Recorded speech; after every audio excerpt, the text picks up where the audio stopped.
H V Nagaraja Rao ಇವರು ನಿಮ್ಮೆಲ್ಲರ ನಡುವೆ ಇರುವ ಸಂಸ್ಕೃತ ಭಾಷೆಯ ಶ್ರೇಷ್ಠ ವಿದ್ವಾಂಸರು. ಮೈಸೂರಿನ ಕುವೆಂಪು ನಗರದಲ್ಲಿರುವ ಶ್ರೀಯುತರ ಪತ್ನಿ ಶ್ರೀಮತಿ ವತ್ಸಲಾ ಮೇಡಮ್ ಅವರು ಮಹಾರಾಣಿ ವಿಜ್ಞಾನ ಕಾಲೇಜಿನ ರಸಾಯನಶಾಸ್ತ್ರದ ನಿವೃತ್ತ ಉಪನ್ಯಾಸಕಿ. ಮಗಳು ಅನಿತಾ ಮದುವೆಯಾಗಿ ಬೆಂಗಳೂರಿನಲ್ಲಿ ನೆಲೆಸಿದ್ದಾರೆ. ಮಗ ಅಜಿತ್ ಕುಮಾರ್ ಗೂಗಲ್ನಲ್ಲಿ ಉನ್ನತ ಹುದ್ದೆಯಲ್ಲಿದ್ದು ಅಮೆರಿಕದ ಸ್ಯಾನ್ ಫ್ರಾನ್ಸಿಸ್ಕೋನಲ್ಲಿದ್ದಾರೆ. ಶ್ರೀಯುತ ನಾಗರಾಜರಾವ್ ಅವರು ಹುಟ್ಟಿದ್ದು 1942 ಸೆಪ್ಟೆಂಬರ್ 10 ಚಿಕ್ಕಬಳ್ಳಾಪುರ ಜಿಲ್ಲೆಯ ಹಂಪಸಂದ್ರದವರು. ತಂದೆ ವೆಂಕಟನಾರಾಯಣಪ್ಪ, ತಾಯಿ ಸತ್ಯಲಕ್ಷ್ಮಮ್ಮ. ಕಡು ಬಡತನದಲ್ಲಿ ಬೆಳೆದ ಶ್ರೀಯುತರು ಮೈಸೂರಿನ ಶ್ರೀಮನ್ ಮಹಾರಾಜ ಸಂಸ್ಕೃತ ಪಾಠಶಾಲೆಯಲ್ಲಿ ಸಂಸ್ಕೃತ ಅಧ್ಯಯನ ಮಾಡಿದರು. ಅಮೆರಿಕದ ಸಿಯಾಟಲ್ನ ವಾಷಿಂಗ್ಟನ್ ವಿವಿಯಲ್ಲಿ MA ಪದವಿ, ಮೈಸೂರು ವಿವಿಯಲ್ಲಿ ಸಂಸ್ಕೃತ MAಯಲ್ಲಿ 4 ಚಿನ್ನದ ಪದಕ ಪಡೆದರು. ತುಮಕೂರು ವಿಶ್ವವಿದ್ಯಾನಿಲಯದಿಂದ ಡಿಲಿಟ್ ಪದವಿಯನ್ನು ಪಡೆದಿದ್ದಾರೆ. ಸ್ವಾಮಿ ವಿವೇಕಾನಂದ ವಿಶ್ವವಿದ್ಯಾನಿಲಯದಿಂದ ಗೌರವ ಡಾಕ್ಟರೇಟ್ ಪದವಿ ಪಡೆದಿದ್ದಾರೆ. ಮೈಸೂರು ಪ್ರಾಚ್ಯ ವಿದ್ಯಾ ಸಂಶೋಧನಾಲಯದಲ್ಲಿ ಸೇವೆ ಸಲ್ಲಿಸಿ ನಿವೃತ್ತರಾಗಿದ್ದಾರೆ. America, Israel, Thailand, Hong Kong, Canada ದೇಶಗಳಿಗೆ ಆಹ್ವಾನಿತ ಉಪನ್ಯಾಸಕರಾಗಿ ಹೋಗಿ ಬಂದಿದ್ದಾರೆ. ಚಿಕಾಗೋ ವಿಶ್ವವಿದ್ಯಾನಿಲಯದಲ್ಲಿ ಸಂದರ್ಶಕ ಪ್ರಾಧ್ಯಾಪಕರಾಗಿದ್ದಾರೆ. ಹೀಬ್ರೂ ವಿಶ್ವವಿದ್ಯಾನಿಲಯದ ಫೆಲೋಶಿಪ್ ಕೂಡ ಇದೆ. ಸುಧರ್ಮ ದಿನಪತ್ರಿಕೆಯ ಗೌರವ ಸಂಪಾದಕರಾಗಿ 25 ವರ್ಷಗಳಿಂದ ಸಂಸ್ಕೃತದಲ್ಲಿ ಸುದ್ದಿ ಹಾಗೂ ಲೇಖನಗಳನ್ನು ಬರೆಯುತ್ತಿದ್ದಾರೆ. ಸಂಸ್ಕೃತದಲ್ಲಿ, ಕನ್ನಡದಲ್ಲಿ ಒಟ್ಟು 82 ಕೃತಿಗಳನ್ನು ರಚಿಸಿದ್ದಾರೆ. 2500 ವಚನಗಳನ್ನು ಸಂಸ್ಕೃತಕ್ಕೆ ಅನುವಾದಿಸಿದ್ದಾರೆ. ಮೈಸೂರಿನ ಯದುವಂಶದ ದೊರೆ ಮುಮ್ಮಡಿ ಕೃಷ್ಣರಾಜ ಒಡೆಯರ ಕೃತಿಯನ್ನು ಇಂಗ್ಲಿಷಿಗೆ ಅನುವಾದಿಸಿದ್ದಾರೆ. 14/8/2010 ಇವರಿಗೆ ರಾಷ್ಟ್ರಪತಿ ಪ್ರಶಸ್ತಿಯನ್ನು ಘೋಷಿಸಲಾಯಿತು. ಡಾಕ್ಟರ್ SL ಭೈರಪ್ಪನವರ ಸಾರ್ಥ ಕನ್ನಡ ಕಾದಂಬರಿಯನ್ನು ಸಂಸ್ಕೃತದಲ್ಲಿ ಅನುವಾದಿಸಿದ್ದಾರೆ. ಇದಕ್ಕೆ ಇವರಿಗೆ ಕೇಂದ್ರ ಸಾಹಿತ್ಯ ಅಕಾಡೆಮಿಯ ಪುರಸ್ಕಾರ ಲಭಿಸಿದೆ. ಶಾಸ್ತ್ರವಿದ್ಯಾನಿಧಿ, ಕಾವ್ಯಶಾಸ್ತ್ರ ವಿಚಕ್ಷಣ, ಹೊಯ್ಸಳ ಪ್ರಶಸ್ತಿ, ಅಮರವಾಣಿ ಪ್ರಶಸ್ತಿ, ಶಾಸ್ತ್ರಕೋವಿದ ಮುಂತಾದ ಪ್ರಶಸ್ತಿ ಪುರಸ್ಕಾರಗಳು ಇವರಿಗೆ ಲಭಿಸಿವೆ. 83ನೇ ವಯಸ್ಸಿನಲ್ಲೂ ಇವರು ಹೈದರಾಲಿಯ ಮಂತ್ರಿ ವೆಂಕಮಾತ್ಯರು ರಚಿಸಿರುವ ಕವನಗಳನ್ನು ಸಂಸ್ಕೃತದಲ್ಲಿ ಎಡಿಟ್ ಮಾಡುತ್ತಿದ್ದಾರೆ. ಕಾವ್ಯಶಾಸ್ತ್ರ ವಿನೋದೇನ ಕಾಲೋ ಗಚ್ಚತಿ ಧೀಮತಾಂ ಎನ್ನುವಂತೆ ಇವರು ತಮ್ಮ ಬಾಲ್ಯ, ಕೌಮಾರ್ಯ, ತಾರುಣ್ಯದ ವಿವಿಧ ಅವಸ್ಥೆಗಳ ಸವಾಲುಗಳನ್ನು ಎದುರಿಸಿ ಪುಟಿದಿದ್ದು ಮುಗಿಲೆತ್ತರಕ್ಕೆ ಬೆಳೆದಿದ್ದಾರೆ ಎಂದು ಸುಧರ್ಮ ಪತ್ರಿಕೆಯ ಪ್ರಕಾಶಕರು ಗುರುತಿಸಿದ್ದಾರೆ. ಡಾಕ್ಟರ್ ಕೂಡ್ಲಿ ಗುರುರಾಜ್ ಅವರು ನಾಗರಾಜರಾವ್ ಅವರೊಂದಿಗೆ ಮಾತಿಗೆ ಕುಳಿತರೆ ಸಂಸ್ಕೃತದ ಅನೇಕ ಶ್ಲೋಕಗಳ ಪಠಣ, ಮಹಾಭಾರತ ರಾಮಾಯಣದ ಪ್ರಸಂಗಗಳ ಪ್ರಸ್ತಾಪ, ಭಗವದ್ಗೀತೆ, ವೇದ ಉಪನಿಷತ್ತುಗಳ ಉಲ್ಲೇಖ ಇವೆಲ್ಲವೂ ಲಭಿಸುತ್ತದೆ. ಅವರು ಸಂಸ್ಕೃತದ ಜ್ಞಾನಭಂಡಾರ ಎಂದು ನಾಗರಾಜರಾವ್ ಅವರ ಬಗ್ಗೆ ಉಲ್ಲೇಖಿಸುತ್ತಾರೆ. ವಿದ್ವಾನ್ ಉಮಾಕಾಂತ ಭಟ್ಟರು ಬರೆದಿರುವಂತೆ ಇವರು ಮೈಸೂರಿನ ಸಂಸ್ಕೃತ ಸಿರಿ, ಸರಸ್ವತಿಯ ಅಸೀಮ ಆರಾಧಕ. ಇವರ ವ್ಯಕ್ತಿತ್ವ ಸರಳ, ಸಹಜ ಮತ್ತು ಸುಂದರ. ಇವರು ದೇಹದಿಂದ ಸಂಸಾರಿ, ಮನಸ್ಸಿನಿಂದ ಸನ್ಯಾಸಿ. ಕಿರಿದರೋಳ್ ಪಿರಿದರ್ಥಮಂ ಕಾಣಿಸುವ ವ್ಯಾಖ್ಯಾನಕಾರ, ಶ್ರೋತೃಗಳನ್ನು ಗೆಲ್ಲುವ ಪ್ರವಚನಕಾರ, ಲೇಖಕ, ಅನುವಾದಕ, ದೇಶ ವಿದೇಶಗಳ ಜಿಜ್ಞಾಸುಗಳನ್ನು ತಣಿಸುವ ಪಾಠಕ. ಇಂತಹ ಮಹಾನ್ ಸಾಧಕರನ್ನು ಕುರಿತ ಸಂಚಿಕೆಯನ್ನು ನಮ್ಮ ಅಮೋಘಂ ಚಾನೆಲ್ನ ವೀಕ್ಷಕರಿಗೆ ಹೆಮ್ಮೆಯಿಂದ ಸಮರ್ಪಿಸುತ್ತಿದ್ದೇವೆ.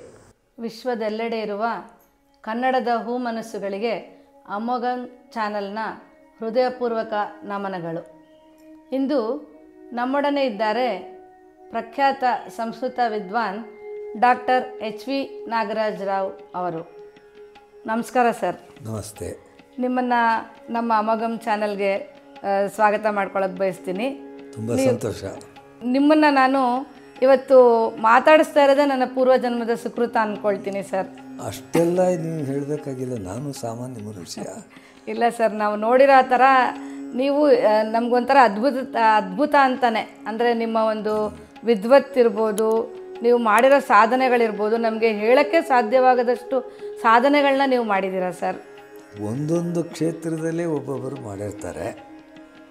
ಅದರಲ್ಲಿ ನಾನು ಆರಿಸ್ಕೊಂಡಂಥ ಕ್ಷೇತ್ರದಲ್ಲಿ ಅಲ್ಪ ಸ್ವಲ್ಪ ಸಾಧನೆಗಳನ್ನು ಮಾಡೋದು ಉಂಟು ಅಷ್ಟೇ, ಅದೇನು ಹೆಚ್ಚಲ್ಲ.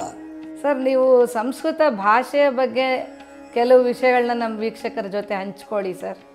ನಮ್ಮ ದೇಶದ ಅತ್ಯಂತ ಪ್ರಾಚೀನವಾದ ಭಾಷೆ ಸಂಸ್ಕೃತ. ಇಡೀ ವಿಶ್ವದಲ್ಲಿ ಯಾವುದೇ ಭಾಷೆಯನ್ನು ತೆಗೆದುಕೊಂಡರೂ ಕೂಡ ಎಷ್ಟು ಸಹಸ್ರ ವರ್ಷಗಳ ಹಿಂದೆ ರಚಿತವಾದ ಸಾಹಿತ್ಯವನ್ನು ಬೇರೆ ಯಾವ ಭಾಷೆಯಲ್ಲೂ ಯಥಾವತ್ತಾಗಿ 3000 ವರ್ಷದಿಂದ 4000 ವರ್ಷದ ಹಿಂದೆ ಋಷಿಗಳು ಯಾವ ರೀತಿಯಾಗಿ ವೇದಗಳನ್ನು ಉಚ್ಚರಿಸಿದರೋ ಅದೇ ರೀತಿಯಾಗಿ ಒಂದು ಅಕ್ಷರವೂ ತಪ್ಪದೆ, ಒಂದು ಸ್ವರವೂ ವ್ಯತ್ಯಾಸವಾಗದೆ ಉಳಿಸಿಕೊಂಡು ಬಂದಿರತಕ್ಕಂಥದ್ದು ಭಾರತ ದೇಶದ ವೈಶಿಷ್ಟ್ಯ. ಈ ರೀತಿಯಾದ ವೈಶಿಷ್ಟ್ಯವನ್ನು ಉಳ್ಳಂತಹ ಅತ್ಯಂತ ಪ್ರಾಚೀನವಾದ ಸಾಹಿತ್ಯವನ್ನು ಒಳಗೊಂಡಿರತಕ್ಕಂಥ ಭಾಷೆ ಸಂಸ್ಕೃತ ಭಾಷೆ. ಮತ್ತು ನಮ್ಮ ದೇಶದ ಪ್ರತಿಭೆ, ನಮ್ಮ ದೇಶದ ಜನರ ವೈಜ್ಞಾನಿಕ ವಿಚಾರ ಇವೆಲ್ಲವೂ ಕೂಡ ಪ್ರಕಟಗೊಂಡಿದ್ದು ಸಂಸ್ಕೃತ ಭಾಷೆಯಲ್ಲಿ. ನಮ್ಮ ಉಳಿದ ಅನೇಕ ಭಾಷೆಗಳಿವೆ, ಆದರೆ ನಮ್ಮ ದೇಶದವರು ಗಣಿತದ ವಿಷಯದಲ್ಲಿ ಸಹಸ್ರಾರು ವರ್ಷಗಳ ಹಿಂದೆ ಯಾವ ಕಾಲದಲ್ಲಿ ಇಂಗ್ಲೆಂಡ್ ಮೊದಲಾದಂಥ ದೇಶಗಳಲ್ಲಿ ಯಾವ ನಾಗರಿಕತೆಯು ಬೆಳೆಯದೆ ಕೇವಲ ಜನಗಳು ಪ್ರಾಣಿಗಳ ಹಾಗೆ ಓಡಾಡಿಕೊಂಡಿದ್ದರೋ ಆ ಕಾಲದಲ್ಲೇ ಭಾರತ ದೇಶದಲ್ಲಿ ವೈಜ್ಞಾನಿಕವಾಗಿ ಗಣಿತಶಾಸ್ತ್ರದಲ್ಲಿ, ಖಗೋಳಶಾಸ್ತ್ರದಲ್ಲಿ ಎಷ್ಟೊಂದು ಮುಂದುವರೆದಿದ್ದರು ಎಂಬುದನ್ನು ನಾವು ತಿಳಿದುಕೊಳ್ಳಬೇಕಾದ್ರೆ ಸಂಸ್ಕೃತ ಗ್ರಂಥಗಳನ್ನೇ ಆಶ್ರಯಿಸಬೇಕು. ಕ್ರಿಸ್ತಶಕ 6ನೇ ಶತಮಾನದಲ್ಲಿ ರಚನೆ ಆದಂಥ ಆರ್ಯಭಟೀಯ ಎಂಬಂಥ ಗ್ರಂಥವನ್ನು ತೆಗೆದುಕೊಂಡ್ರೆ, 9ನೇ ಶತಮಾನದಲ್ಲಿ 10ನೇ ಶತಮಾನದಲ್ಲಿ ರಚಿತವಾದಂಥ ನಮ್ಮ ಕರ್ನಾಟಕದಲ್ಲೇ ಇದ್ದಂಥ ಒಬ್ಬ ಭಾಸ್ಕರಾಚಾರ್ಯರು ರಚಿಸಿದಂಥ ಲೀಲಾವತಿ ಗ್ರಂಥವನ್ನು, ಅದೇ ರೀತಿಯಾಗಿ ನಮ್ಮಲ್ಲಿ ಮಹಾವೀರ ಎಂಬಂಥ ದೊಡ್ಡ ಗಣಿತಜ್ಞ ಕರ್ನಾಟಕದಲ್ಲಿದ್ದವನು, ಅವನು ಬರೆದಂಥ ಗ್ರಂಥಗಳನ್ನು, ಇದನ್ನೆಲ್ಲ ಅರ್ಥ ಮಾಡಿಕೊಳ್ಬೇಕಾದ್ರೆ ನಮಗೆ ಸಂಸ್ಕೃತ ಜ್ಞಾನ ಅಂತಕ್ಕಂಥದ್ದು ತಿಜೋರಿಗೆ, ಒಂದು ಖಜಾನೆಗೆ ಬೀಗದ ಕೈ ಇದ್ದ ಹಾಗೆ ಇದೆ. ಆ ಒಂದು ಭಾಷೆಯ ಜ್ಞಾನವಿಲ್ಲದೆ ಅವೆಲ್ಲದರ ವಿಷಯದಲ್ಲೂ ನಾವು ಕುರುಡರಾಗಿ ಉಳಿದು ಬಿಡ್ತೀವಿ. ಅದಕ್ಕೋಸ್ಕರ ಈ ಒಂದು ಭಾಷೆಯ ಇಂಥ ಒಂದು ವೈಶಿಷ್ಟ್ಯವಿದೆ. ಪ್ರಪಂಚದಲ್ಲಿ ನಾವು ಹೇಳ್ಕೊಳ್ತಾ ಇದ್ದರೆ ಅತ್ಯಂತ ಶ್ರೇಷ್ಠವಾದಂಥ ಮಹಾಭಾರತದಂಥ ಗ್ರಂಥವನ್ನು ಪ್ರಪಂಚಕ್ಕೆ ಕೊಟ್ಟಿದ್ದೀವಿ ಅಂತ ನಾವು ಹೇಳ್ತಾ ಇದ್ದರೆ, ಕಾಳಿದಾಸನ ಅಭಿಜ್ಞಾನ ಶಾಕುಂತಲದಂಥ ನಾಟಕವನ್ನು ಕೊಟ್ಟಿದ್ದೀವಿ ನಾವು ಅಂತಂದರೆ ಅದಕ್ಕೆಲ್ಲ ಕಾರಣವಾಗಿರುವಂಥದ್ದು ಸಂಸ್ಕೃತ ಭಾಷೆ. ಯಾವ ವಿಷಯದಲ್ಲಿ ತೆಗೆದುಕೊಳ್ಳಿ, ಇಂದು 21ನೇ ಶತಮಾನದಲ್ಲೂ ಕೂಡ ಇಡೀ ಭಾರತದಲ್ಲಿ ಯಾರಾದರೂ ಒಂದು ನೃತ್ಯ ಅಂತ ಮಾಡ್ತಿದ್ರೆ, ನಾಟ್ಯ ಅಂತ ಮಾಡ್ತಿದ್ರೆ ಅದಕ್ಕೆ ಮೂಲವಾಗಿರ್ತಕ್ಕಂಥದ್ದು ಭರತನ ನಾಟ್ಯಶಾಸ್ತ್ರ. ಅದು ಯಾವ ಭಾಷೆಯಲ್ಲಿದೆ? ಸಂಸ್ಕೃತ ಭಾಷೆಯಲ್ಲಿದೆ. ಇಡೀ ಪ್ರಪಂಚದಲ್ಲಿ ಇವತ್ತು ಭಾರತದ ಹೆಸರು ಮೊಳಗ್ತಾ ಇರೋದಕ್ಕೆ ಕಾರಣವೇನು ಅಂತಂದರೆ ಯೋಗಶಾಸ್ತ್ರ. ನೀವು ಫ್ರಾನ್ಸಿಗೆ ಹೋಗಿ, ಇಸ್ರೇಲ್ಗೆ ಹೋಗಿ, ಅಮೆರಿಕಾಗೆ ಹೋಗಿ, ದಕ್ಷಿಣ ಅಮೆರಿಕಾಗೆ ಹೋಗಿ, ಥಾಯ್ಲ್ಯಾಂಡ್ಗೆ ಹೋಗಿ, ಎಲ್ಲ ಕಡೆಯೂ ಕೂಡ ಯೋಗಾಭ್ಯಾಸಗಳಿದ್ದಾರೆ. ಆ ಯೋಗಗಳಿಗೆ ಮೂಲವಾಗಿರ್ತಕ್ಕಂಥ ಪತಂಜಲಿಯ ಸೂತ್ರಗಳು, ವ್ಯಾಸನ ಭಾಷ್ಯ, ವಾಚಸ್ಪತಿ ಮಿಶ್ರನ ಯೋಗ ವೈಶಾರದಿ ಎಲ್ಲ ಗ್ರಂಥಗಳು, ಮೂಲ ಗ್ರಂಥಗಳಿರೋದೆಲ್ಲ ಸಂಸ್ಕೃತದಲ್ಲಿ. ಇಂಥ ಒಂದು ಸಂಸ್ಕೃತಕ್ಕೆ ನಾವು ಹೊಸದಾಗಿ ಅದನ್ನೇನು ಹೊಗಳಬೇಕಾಗಿಲ್ಲ. ಅದರಲ್ಲಿ ವಾಸ್ತವವಾಗಿ ರಚಿತವಾಗಿರತಕ್ಕಂಥ ಸಾಹಿತ್ಯವೇ ಭಾರತದ ಒಂದು ಹೆಮ್ಮೆಗೆ ಕಾರಣ. ಆದ್ದರಿಂದ ಈ ಒಂದು ಸಂಸ್ಕೃತ ಭಾಷೆ ಎಂಬುದು ಭಾರತ ದೇಶದ ಜನರಿಗೆ ನಮ್ಮ ಹಿಂದಿನವರು ಬಿಟ್ಟು ಹೋಗಿರ್ತಕ್ಕಂಥ ಬಹಳ ದೊಡ್ಡ ಆಸ್ತಿ. ಅವರು ಕಟ್ಟಿದಂತಹ ಎಷ್ಟೋ ಕಟ್ಟಡಗಳು ಉರುಳು ಹೋಗಿರಬಹುದು, ಆದರೆ ಅವರು ರಚಿಸಿರ್ತಕ್ಕಂಥ ಸಾಹಿತ್ಯ, ಅವರು ಮಾಡಿರ್ತಕ್ಕಂಥ ವೈಜ್ಞಾನಿಕ ಅನ್ವೇಷಣೆ ಇವೆಲ್ಲವೂ ಕೂಡ ಇವತ್ತಿಗೂ ಕೂಡ ಉಳಿದುಕೊಂಡು ಬಂದಿದೆ. ಅದರಿಂದಲೇ ನಮ್ಮ ದೇಶ, ಭಾರತ ದೇಶವು ಕೂಡ ಪ್ರಪಂಚದ ಬೇರೆ ಯಾವ ದೇಶಕ್ಕೆ ಆಗಲಿ ಸಮಾನ ಸ್ಕಂಧವಾಗಿ ನಿಂತುಕೊಳ್ಳುತ್ತೆ. ನಾವು ತಲೆ ತಗ್ಗಿಸ್ಬೇಕಾಗಿಲ್ಲ, ನಮ್ಮಲ್ಲಿಲ್ಲ ಅಂತ. ಯಾವ ವಿಷಯಕ್ಕಾದರೂ ನಿಮಗಿಂತ ನಮ್ಮಲ್ಲೇ ಹೆಚ್ಚು ಸಾಧನೆಗಳಾಗಿತ್ತು. ಕ್ರಿಸ್ತ ಪೂರ್ವ 6ನೇ ಶತಮಾನದಲ್ಲಿ 7ನೇ ಶತಮಾನದಲ್ಲಿ ಆರ್ಕಿಮಿಡೀಸ್ ಏನು ಕಂಡುಹಿಡಿದ ಆ ಒಂದು ತತ್ವಗಳನ್ನು ಮೊದಲೇ ಕಂಡುಹಿಡಿದಿದ್ರು. ಇಲ್ಲಿ ಟ್ರಿಗನಾಮಿಟ್ರಿ ಅಂತ ಹೇಳ್ತಾರೆ, ತ್ರಿಕೋಣ ಮಿತಿ ಅಂತ. ಆ ತ್ರಿಕೋಣ ಮಿತಿ ಅಂತಕ್ಕಂಥದ್ದು ನಮ್ಮಲ್ಲಿರ್ತಕ್ಕಂಥ ಶುಲ್ಬ ಸೂತ್ರಗಳಲ್ಲಿ ಅದರ ಮೂಲಗಳನ್ನು ಕಾಣ್ತೀವಿ ನಾವು. ಆದ್ದರಿಂದ ನಮ್ಮ ದೇಶದ ಒಂದು ದೊಡ್ಡ ಒಂದು ಸ್ವಂ ಅಂತ ಹೇಳ್ತೀವಿ, ನಾನು ಅಸ್ಮಿತೆ ಅಂತ ಹೇಳ್ತೀವಿ, ಅದಕ್ಕೆ ಕಾರಣವಾಗಿರ್ತಕ್ಕಂಥದ್ದು ಸಂಸ್ಕೃತ ಭಾಷೆ. ಇನ್ನೊಂದು ವಿಶೇಷ ಏನು ಅಂತಂದರೆ, ಬೇರೆ ಯಾವುದೇ ಭಾಷೆಯನ್ನು ತೆಗೆದುಕೊಳ್ಳಿ, ಅದು ಒಂದು ರಾಜ್ಯಕ್ಕೆ ಸೀಮಿತವಾಗಿರುತ್ತೆ. ಆದರೆ Sanskrit is the PAN Indian language. ಒಂದು ಕಡೆ ಹಿಮಾಲಯದ ತಪ್ಪಲಿನಲ್ಲಿರ್ತಕ್ಕಂಥ ಕಾಶ್ಮೀರ ಸಂಸ್ಕೃತ ಸಾಹಿತ್ಯಕ್ಕೆ ಕೊಟ್ಟಿರ್ತಕ್ಕಂಥ ಅಪಾರವಾದ ಕೊಡುಗೆ ಇದೆ. ಆನಂದವರ್ಧನ, ಅಭಿನವಗುಪ್ತ, ಮಹಿಮ ಭಟ್ಟ, ಮಮ್ಮಟ ಭಟ್ಟ ಇಂಥ ದೊಡ್ಡ ದೊಡ್ಡ ಕವಿಗಳು, ಸಾಹಿತಿಗಳು, ವಿಮರ್ಶಕರು ಹುಟ್ಟಿದ್ದು ಕಾಶ್ಮೀರದಲ್ಲಿ. ಅದೇ ರೀತಿಯಾಗಿ ನಮ್ಮ ದಕ್ಷಿಣಕ್ಕೆ ಬನ್ನಿ, ದಕ್ಷಿಣದ ತಮಿಳುನಾಡಿನಲ್ಲಿ ಎಂತೆಂಥ ಮಹಾನುಭಾವರು ಹುಟ್ಟಿ ಸಂಸ್ಕೃತ ಸಾಹಿತ್ಯದ ಸಿರಿವಂತಿಕೆಯನ್ನು ಬೆಳೆಸಿದ್ದಾರೆ ಅಂತಂದರೆ ಆಶ್ಚರ್ಯವಾಗುತ್ತೆ. ಇಲ್ಲಿ ಹುಟ್ಟಿದಂಥ ರಾಮಾನುಜಾಚಾರ್ಯರು ಎಷ್ಟು ಅದ್ಭುತವಾಗಿರ್ತಕ್ಕಂಥ ವಿಶಿಷ್ಟಾದ್ವೈತ ಗ್ರಂಥಗಳನ್ನೇ ಬರೆದರು.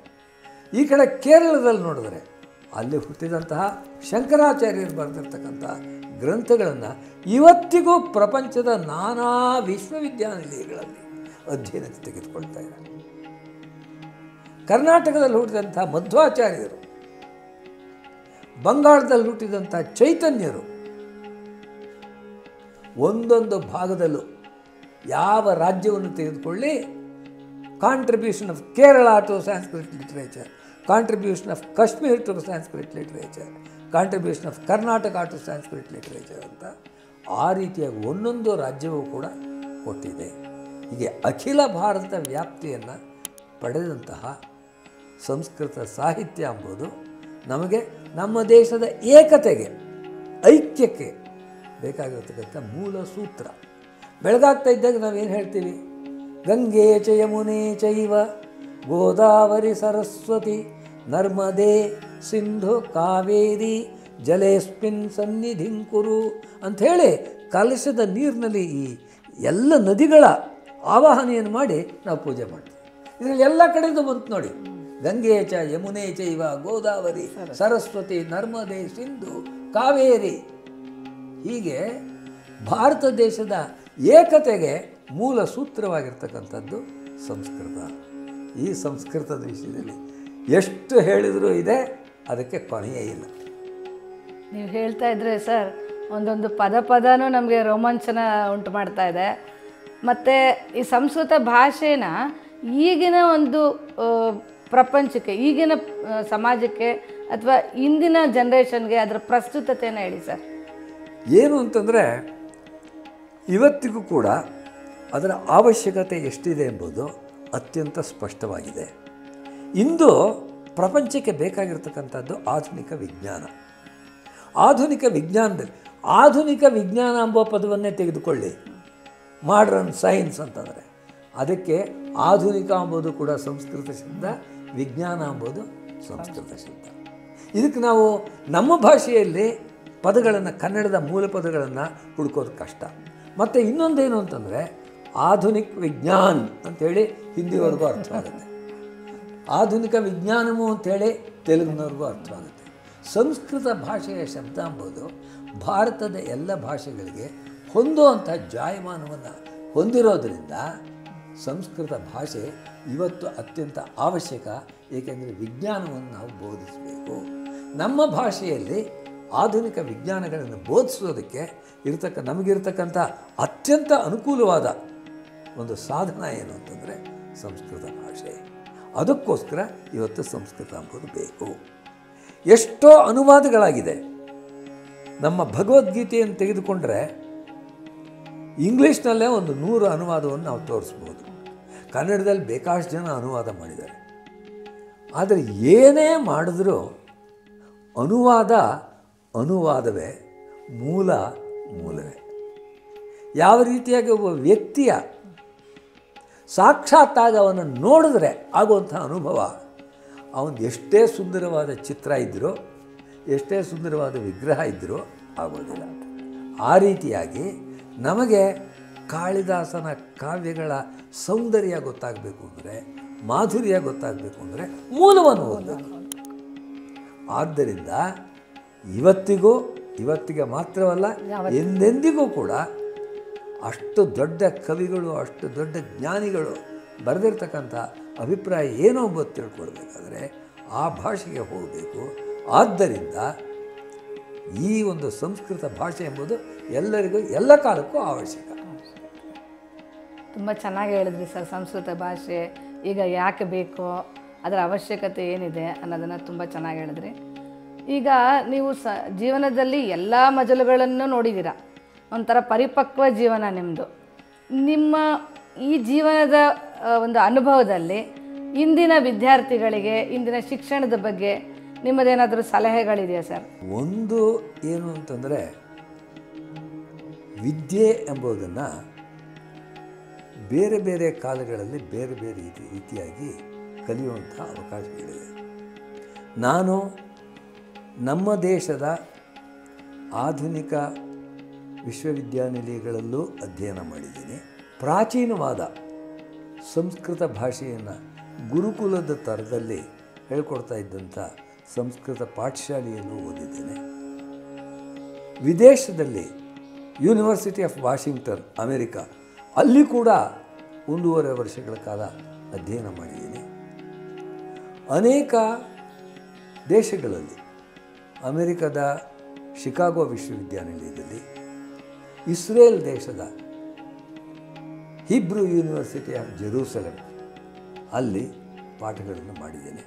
ಯೂನಿವರ್ಸಿಟಿ ಆಫ್ ಟೊರೆಂಟೋದಲ್ಲಿ ಪಾಠಗಳು ಮಾಡಿದ್ದೀನಿ.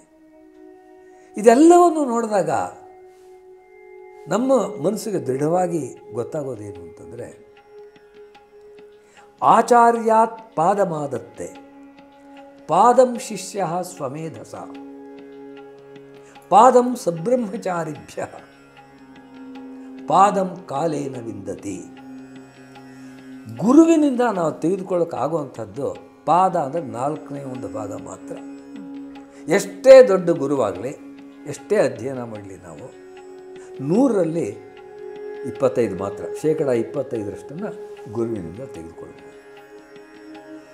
ತಾನು ಶಕ್ತಿಯನ್ನು ಉಪಯೋಗಿಸಿ ತನ್ನ ಬುದ್ಧಿಯನ್ನು ಬಳಸಿ ಕಲ್ತ್ಕೊಳ್ಳೋದಿದೆಯಲ್ಲ, ಅದು ಇನ್ನೂ ಒಂದು ಕಾಲಭಾಗ. ತನ್ನ ಜೊತೆ ಒಳಗೆ ಯಾರಿದ್ದಾರೆ, ಸಬ್ರಹ್ಮಚಾರಿಗಳು ಅಂತ ಹೇಳ್ತೀವಿ. ಅಂದರೆ ಒಂದೇ ಗುರುವಿನ ಹತ್ರ ಓದ್ತಿರ್ತಕ್ಕಂಥ ಬೇರೆ ಬೇರೆ ವಿದ್ಯಾರ್ಥಿಗಳಿರ್ತಾರಲ್ಲ, ಅವರ ಜೊತೆಯಲ್ಲಿ ಚರ್ಚೆ ಮಾಡೋದರಿಂದ ಇನ್ನೊಂದು ಕಾಲಭಾಗವನ್ನು ಪಡ್ಕೊಳ್ತಾರೆ. ಇನ್ನು ಮಿಕ್ಕಿದ್ದ ಕಾಲಭಾಗ ಇದೆಯಲ್ಲ, ಅದು ಕಾಲದ ಪರಿಪಕ್ವತೆಯಿಂದ ಬರುತ್ತೆ. ಅನುಭವ ಬರಬೇಕು, ಅವನೇ ಬೋಧನೆ ಮಾಡೋಕ್ಕೆ ಹೊರಡಬೇಕು, ಆ ಸಂದರ್ಭದಲ್ಲಿ ಬರುತ್ತೆ. ಈ ರೀತಿಯಾಗಿರ್ತಕ್ಕಂಥ ವಿದ್ಯೆಯನ್ನು ಕಲಿಯೋದಕ್ಕೆ ಯಾವ ಮಾರ್ಗವಾದರೂ ಸರಿ, ಪ್ರಾಚೀನ ರೀತಿಯಾಗಿರ್ತಕ್ಕಂಥ ಗುರುಕುಲ ಮಾರ್ಗದಲ್ಲೂ ಕಲಿತು ಆ ರೀತಿಯಾಗಿ ಪರಿಣತರಾಗಿರ್ತಕ್ಕಂಥವರು ಉಂಟು. ಆಧುನಿಕ ಕಾಲದಲ್ಲಿ ಎಷ್ಟೆಷ್ಟು ಪ್ರತಿಭಾವಂತರು, ಇಡೀ ಜಗತ್ತಿಗೆ ಪ್ರಪಂಚದ ನೋಬೆಲ್ ಪ್ರೈಸನ್ನು ತೆಗೆದುಕೊಳ್ಬೇಕು ಅಂತಹ ವಿದ್ಯಾರ್ಥಿಗಳು ಕೂಡ ನಮ್ಮಲ್ಲಿ ತಯಾರಾಗಿದ್ದಾರೆ. ನಮ್ಮ ದೇಶದಲ್ಲಿ ಅನೇಕ ವಿಶ್ವವಿದ್ಯಾನಿಲಯಗಳಲ್ಲಿ ಪ್ರಾಧ್ಯಾಪಕರಾಗಿ ನಮ್ಮ ಭಾರತೀಯರು ಮಿಂಚಿದ್ದಾರೆ, ಮೆರೆದಿದ್ದಾರೆ. ಆದ್ದರಿಂದ ರೀತಿ ಯಾವುದಾದ್ರೂ ಪರವಾಗಿಲ್ಲ, ಅಲ್ಲಿ ಬೇಕಾಗಿರೋದೇನು ಅಂತಂದರೆ ಮೊದಲು ಶ್ರದ್ಧೆ. ಭಗವದ್ಗೀತೆ ಒಳಗೆ ಹೇಳ್ತಾರೆ, ಶ್ರದ್ಧಯಾ ಲಭತೆ ಜ್ಞಾನಂ ತತ್ಪರ ಸಂಯತೇಂದ್ರಿಯ. ಶ್ರದ್ಧೆ ಇರಬೇಕು. ನಾನು ಯಾವ ವಿದ್ಯೆಯನ್ನು ಕಲಿಬೇಕು ಅಂತ ಹೊರಟಿದ್ದೀನಿ ಅದರಲ್ಲಿ ನಾನು ನ್ಯೂಮರೋ ಉನೋ, ಪ್ರಥಮದವನು, ನಂಬರ್ 1 ಅಂತ ಅನ್ನಿಸ್ಕೊಳ್ಬೇಕು ಎಂಬುವಂಥ ಆಸೆ ಇರಬೇಕು. ಆ ರೀತಿಯಾಗಿ ಪ್ರಯತ್ನ ಪಡ್ತಾ ಇದ್ದರೆ ಅದಕ್ಕೆ ಬೇಕಾಗಿರ್ತಕ್ಕಂಥ ಅನುಕೂಲಗಳೆಲ್ಲ ತಾನಾಗಿ ಸಿಗುತ್ತೆ. ಆ ಒಂದು ಶ್ರದ್ಧೆ ಎಂಬುದು ಇರಬೇಕು.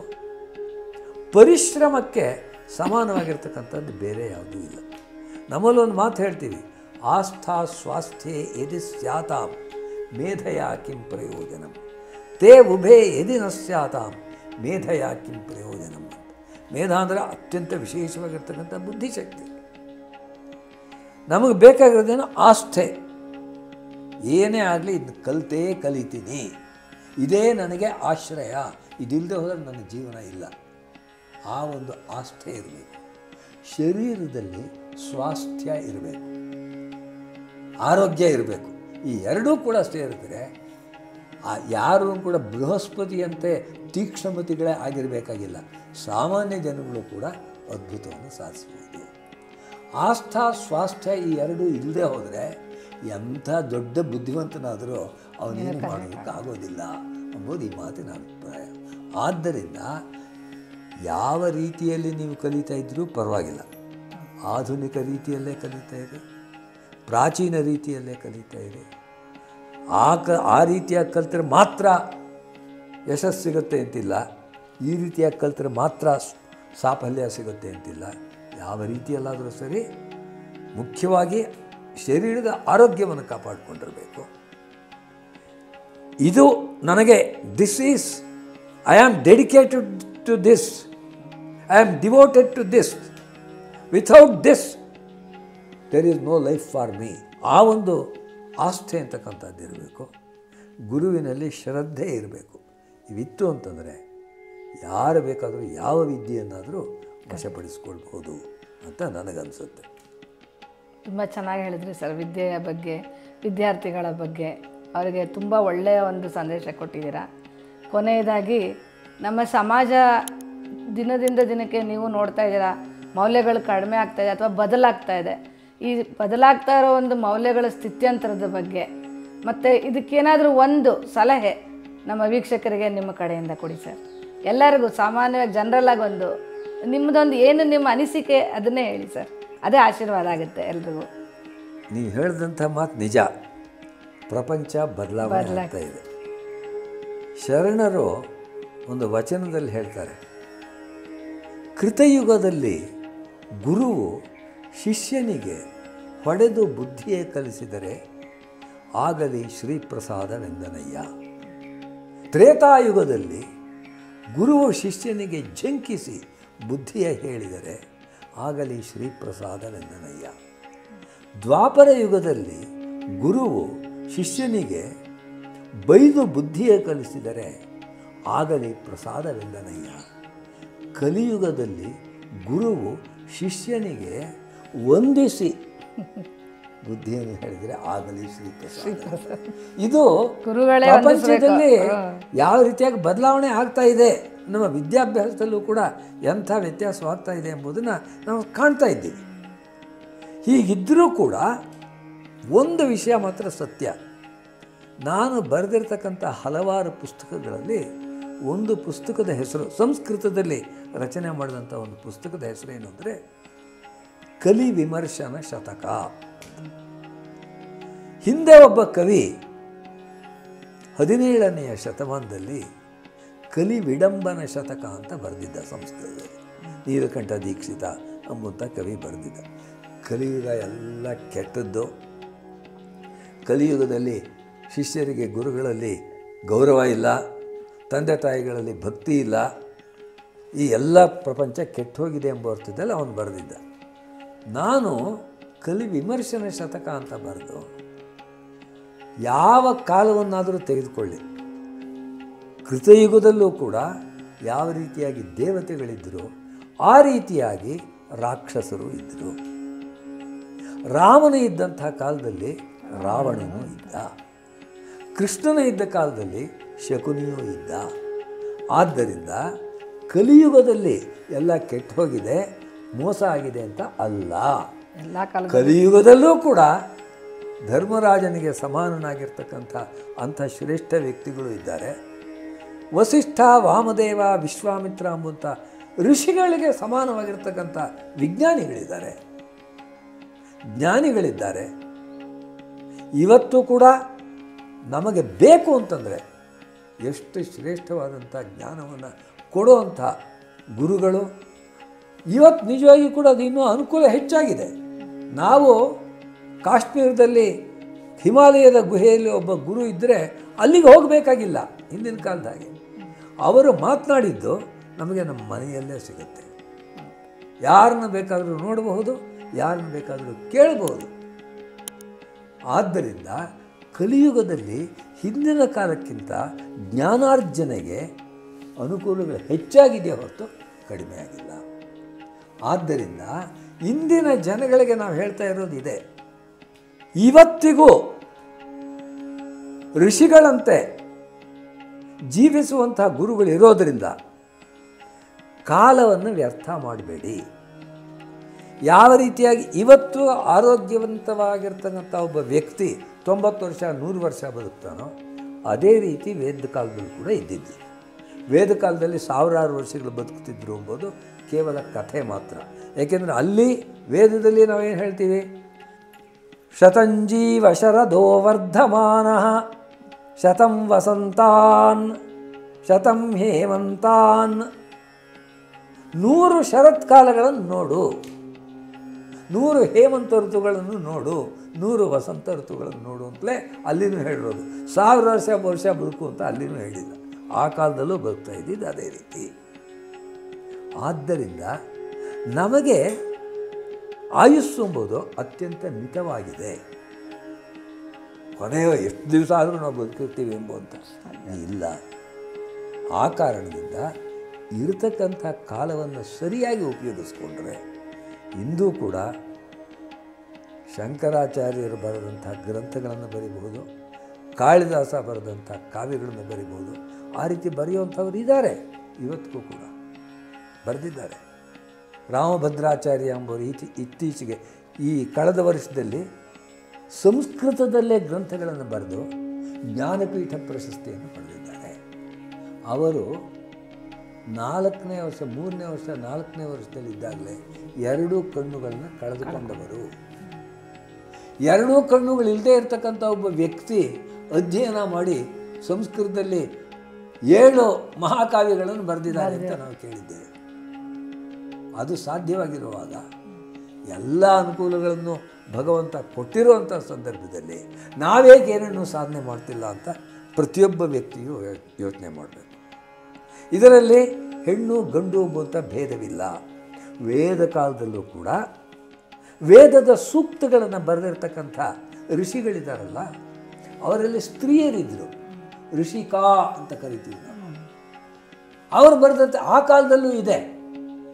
ಇವತ್ತಿಗೂ ಕೂಡ ಆ ರೀತಿಯಾಗಿರ್ತಕ್ಕಂಥ ವಿದುಷಿಯರಿದ್ದಾರೆ, ಸಾಧಕಿಯರಿದ್ದಾರೆ. ಆದ್ದರಿಂದ ಈ ಒಂದು ಭೇದ ಎಂಬುದು ಇಲ್ಲ, ಲಿಂಗ ಭೇದ ಇಲ್ಲ, ಜಾತಿ ಭೇದ ಇಲ್ಲ, ವಯೋಭೇದ ಇಲ್ಲ.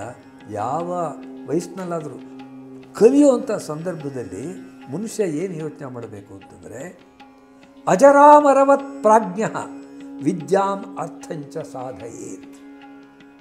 ನಾನು ಎಂದು ಮುದಿ ಆಗೋದಿಲ್ಲ, ಅಜರ ಅಮರ, ನಾನೆಂದು ಕೂಡ ಸಾಯೋದೇ ಇಲ್ಲ, ಈ ಪ್ರಪಂಚದಲ್ಲೇ ಇರ್ತೀನಿ ಅಂತ ಭಾವನೆ ಇಟ್ಕೊಂಡು ಇನ್ನೂ ನನಗಿದೆಯಲ್ಲ ಇಷ್ಟು ವರ್ಷ, ಇದೆಯಲ್ಲ ಜೀವನ ಅಂಥೇಳಿ ವಿದ್ಯೆಯನ್ನು ಕಲಿತಾನೇ ಇರಬೇಕು. ನನಗೆ ಇಷ್ಟು ವಯಸ್ಸಾಯಿತು ಇನ್ಯಾಕೆ ಅಂತ ಯೋಚನೆ ಮಾಡಬಾರ್ದು. ಗೃಹೀತೈವ ಕೇಶೇಶು ಮೃತ್ಯುನ ಧರ್ಮಮಾಚರೇತ್. ಮೃತ್ಯು ಬಂದು ನನ್ನ ಜುಟ್ಟನ್ನು ಆಗಲೇ ಹಿಡ್ಕೊಂಡ್ಬಿಟ್ಟಿದ್ದಾನೆ ತಗೊಂಡು ಹೋಗೋಕ್ಕೆ ಅಂತ ಯೋಚನೆ ಮಾಡಿಬಿಟ್ಟು ಧರ್ಮದ ಕೆಲಸಗಳನ್ನು ಮಾಡಬೇಕು. ಧರ್ಮದ ಕೆಲಸಗಳನ್ನು ಮಾಡುವಂಥ ಸಂದರ್ಭದಲ್ಲಿ ನನಗೆ ಜೀವನವೇ ಇಲ್ಲ, ಆಯುಷ್ಯ ಇಲ್ಲ, ಇವತ್ತೇ ಮುಗಿದೋಗ್ತಾ ಇದೆ, ಮಾಡಿಬಿಡೋಣ ಅಂತ ಮಾಡಬೇಕು. ಆದರೆ ವಿದ್ಯೆಯನ್ನು ಕಲಿಯುವಾಗ ಧನವನ್ನು ಸಂಪಾದಿಸುವಂಥ ಸಂದರ್ಭದಲ್ಲಿ ನಾನು ಶಾಶ್ವತವಾಗಿ ಪ್ರಪಂಚದಲ್ಲಿ ಇರ್ತೀನಿ, ಯೋಚನೆ ಇಲ್ಲ, ನಾನು ಕಲಿಬೇಕಾದ್ರೆ ಎಷ್ಟಿದೆ ಅಂತೇಳಿ ಕಲಿಬೇಕು. ಈ ಒಂದು ದೃಷ್ಟಿಯನ್ನು ಇವತ್ತಿನ ಜನಗಳು ಇಟ್ಕೋಬೇಕು. ಧರ್ಮವನ್ನು ಸಾಧಿಸಬೇಕು, ವಿದ್ಯೆಯನ್ನು ಸಾಧಿಸಬೇಕು.